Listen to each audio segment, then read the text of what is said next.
অন্য নানান অজুহাতে যারা রাজনীতি করতে চাইছে নারীদের অধিকারের বিরুদ্ধে, সেটার বিরুদ্ধে দাঁড়ানোর জন্যেই, সেটার প্রতিবাদ করার জন্যেই, নারীদের সমান অধিকার প্রতিষ্ঠার জন্য আজকে আমাদের এই সমাবেশ।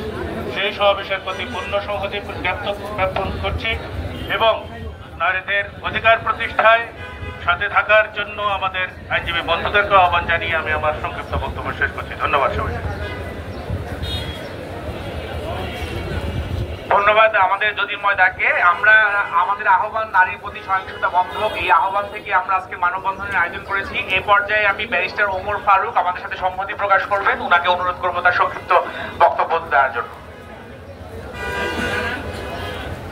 ধন্যবাদ আমাকে ফ্লোর দেওয়ার জন্য। এটি সময় উপযোগী একটি পদক্ষেপ। আমরা নারীর প্রতি সহিংসতা, এটির উপরে আমরা অনেকবার কথা বলেছি, অনেক মানববন্ধন হয়েছে, বাট মনে হচ্ছে যেন এটি অ্যাড্রেস হচ্ছে না ঠিক মতে। এখন যদি অ্যাড্রেস না হয় তাহলে হবে কখন?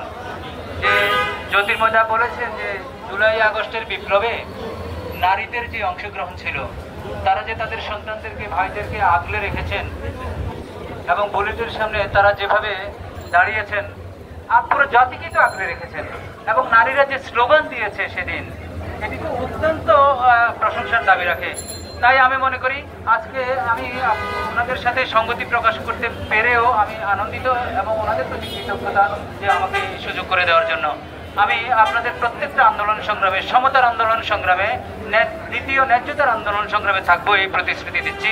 শুভ হোক আগামী, সুন্দর হোক পৃথিবী।